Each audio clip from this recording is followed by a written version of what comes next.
Hello and welcome to Cinema Unveiled.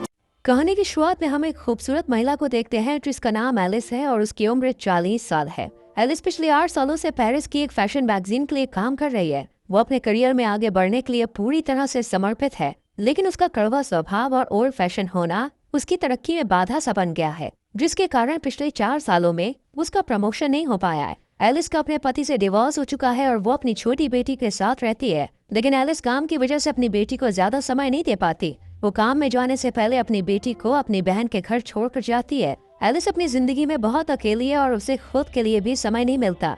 Alice अपनी company के काम से ब्राजील जाती है और जब वो काम खत्म करके फ्लाइट से पेरिस लौट रही होती है तो उसकी मुलाकात एक यंग लड़के से होती है जिसका नाम एडम है। एडम की उम्र 20 साल है और वो एक कॉलेज में पढ़ता है। एडम ने इकोनॉमी क्लास की सीट बुक की थी, लेकिन उसके सीट में दिक्कत होती है, इसलिए उसे बिजनेस क्लास में एलिस के पास बैठा दिया जाता है। एडम पहली बार बिजनेस क्लास की सीट पर बैठकर काफी खुश होता है, जबकि एलिस अपने लैपटॉप पर काम कर रही होती है। लैंडिंग के दौरान प्लेन में तेज टर्बुलेंस शुरू हो जाती है, जिससे एलिस बहुत डर जाती है और एडम का हाथ पकड़ लेती है। ये देखकर एडम मन ही मन बहुत खुश हो जाता है, क्योंकि पहली बार किसी लड़की ने उसके साथ ऐसा किया था और वो एलिस से आकर्षित हो जाता है। कुछ देर बाद प्लेन लैंड करता है और एलिस जाने लगती है। एडम उससे बात करना चाहता है, मगर एलिस सिर्फ बाय बोलकर निकल जाती है। तभी एडम देखता है कि एलिस का पेन ड्राइव सीट के नीचे गिरा हुआ है। वो उसे लौटाने के लिए एयरपोर्ट के बाहर आता है, लेकिन तब तक बहुत देर हो जाती है। एलिस अपनी बहन की कार में बैठकर निकल जाती है और एडम बस उसे जाता हुआ देखता रह जाता है। रास्ते में एलिस की बहन उसे एक लड़के के बारे में बताती है जो एक डॉक्टर है और कहती है कि उसे उससे मिलना चाहिए, पर एलिस शादी नहीं करना चाहती, इसलिए वो मना कर देती है। इस पर उसकी बहन नाराज हो जाती है। वो चाहती है कि एलिस किसी अच्छे लड़के से शादी करके एक नई जिंदगी की शुरुआत करे। इसके बाद एलिस ऑफिस जाती है, लेकिन ऑफिस में उसके कॉलीग्स को उसका रूखा व्यवहार पसंद नहीं होता और वो आपस में उसकी बुराई करते हैं। हालांकि ऑफिस में एलिस का एक मेल फ्रेंड है जो उसे हर चीज में सपोर्ट करता है। ऑफिस के एक स्टाफ मेंबर एलिस को बताती है कि एडम नाम के किसी लड़के का कॉल आया था, वो तुमसे बात करना चाहता है, लेकिन एलिस ये कहकर मना कर देती है कि वो किसी एडम को नहीं जानती है। फिर एलिस अपने बॉस के पास जाती है और प्रमोशन की बात करती है, पर वो कहता है तुम्हारे लिखे हुए आर्टिकल पुराने लगते हैं, लोगों को उनमें अब कोई दिलचस्पी नहीं है, तुम्हें कुछ नया और रोमांच लाना होगा।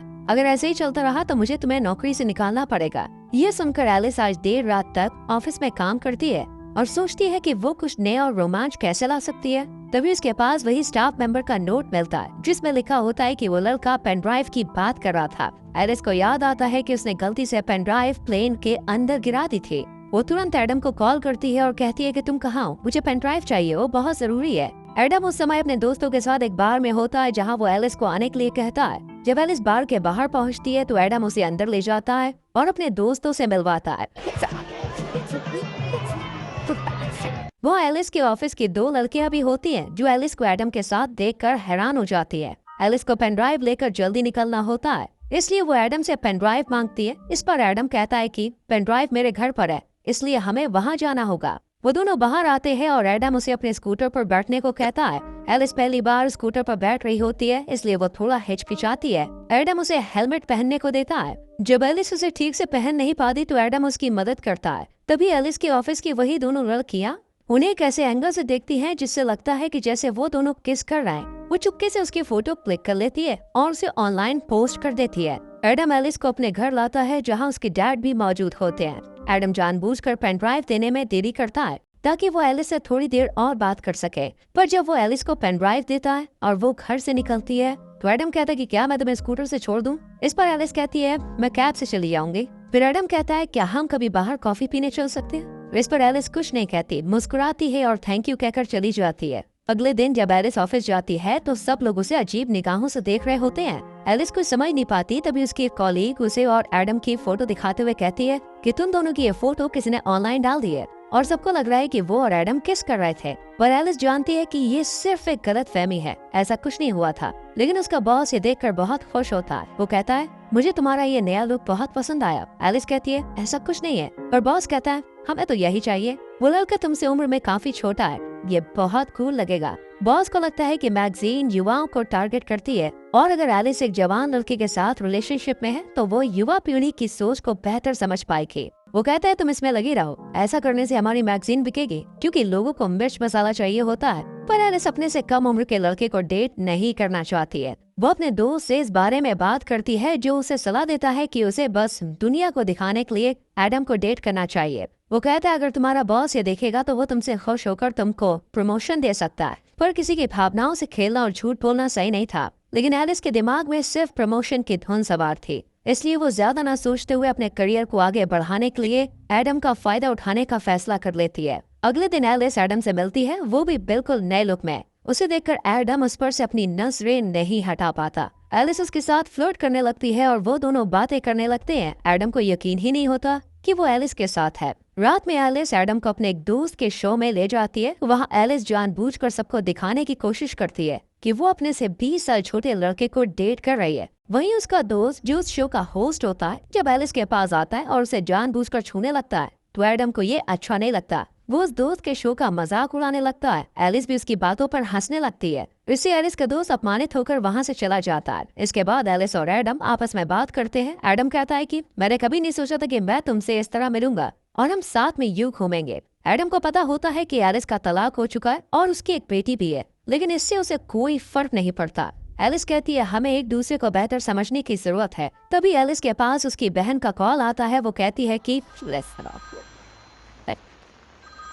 मैंने उस डॉक्टर को घर पर बुलाया है जिससे मैं तुम्हें बुलाना चाहती थी, इसलिए तुम जल्दी से घर आ जाओ। एलिस जाना नहीं चाहती, लेकिन बहन की बात की इज्जत करते हुए वो एडम से झूठ बोलती है कि मेरी बेटी की तबीयत खराब है, मुझे घर जाना होगा। ये सुनकर एडम भी थोड़ा परेशान हो जाता है। वो जल्दी से टैक्सी बुलाता है और एलिस को उसमें बैठा देता है। ये देखकर एलिस को लगता है कि एडम उसकी कितनी फिक्र करता है। घर पहुंचने पर एलिस अपनी बहन, जीजा जी और उस डॉक्टर के साथ डिनर करती है। एलिस ड्रिंक करके आई होती है, जिस वजह से वो नशे में डॉक्टर से उल्टे सीधे सवाल पूछने लगती है। इस पर डॉक्टर को बुरा लगता है और वो वहाँ से चला जाता है। यहाँ एलिस लगातार कोशिश कर रही होती है कि बॉस उसे खुश होकर उसे प्रमोशन दे दे, लेकिन ऐसा नहीं हो रहा था। इसलिए वो एडम को एक फैशन शो में लेकर जाती है, जहाँ उनकी कंपनी की सीईओ और बॉस मौजूद होते हैं। जब शो के दौरान मॉडल्स रैंप वॉक कर रही होती है, तभी एक लड़की गिर जाती है। ये देखकर एडम तुरंत उसे उठाने के लिए आगे बढ़ता है। सीईओ को एडम का ये व्यवहार बहुत अच्छा लगता है। शो खत्म होने के बाद एडम और एलिस पार्टी में ड्रिंक करते हैं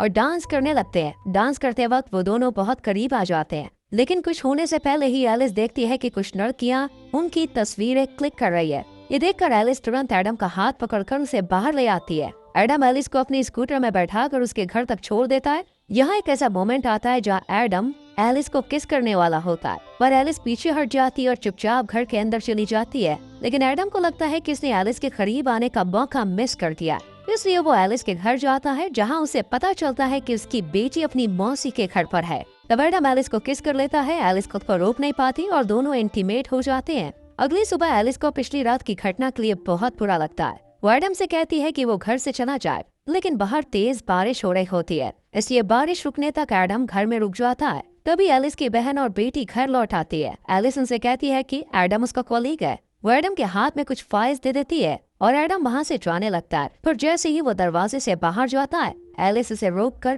किस कर लेती है। इससे हमें समझ में आता है कि एलिस अब सच में एडम को पसंद करने लगी है और उसके साथ रहने में उसे अच्छा लगता है। जिस रिश्ते को उसने दुनिया को दिखाने के लिए शुरू किया था, अब वो सचमुच एक एहसास में बदल चुका है। इसके बाद से एडम और एलिस अक्सर साथ में घूमने लगते हैं। एडम उसे सरप्राइज देता है, उसे घुमाने ले जाता है, जो एलिस को बहुत पसंद आता है। अब एलिस और एडम के बीच गहरी भावनाएं विकसित होने लगती हैं। दोनों साथ में बहुत खुश होते हैं। एक दिन एडम एलिस से पूछता है कि तुम दिखने में खूबसूरत हो, अमीर हो, तो फिर तुमने मुझे पसंद क्यों किया? इसका जवाब एलिस के पास नहीं होता, क्योंकि वो अपने फायदे के लिए एडम के साथ रिश्ते में आई थी। पर अब उसे सच में एडम से प्यार हो गया है। कुछ दिन के बाद एलिस को काम में प्रमोशन मिल जाता है, जिससे वो बेहद खुश होती है। लेकिन अब वो एडम के बारे में सोचने लगती है, क्या उसे इस रिश्ते को जारी रखना चाहिए? जब वो एडम से मिलती है, तब एडम उससे कहता है कि मैं तुमसे बहुत प्यार करता हूँ और तुमसे शादी करना चाहता हूँ। ये सुनकर एलिस हैरान रह जाती है। वो कहती है कि हम दोनों बहुत अलग हैं। मैं तुमसे 20 साल बड़ी हूँ। तुम्हें अभी अपनी जिंदगी में बहुत कुछ करना है। हम इस रिश्ते को आगे नहीं बढ़ा सकते।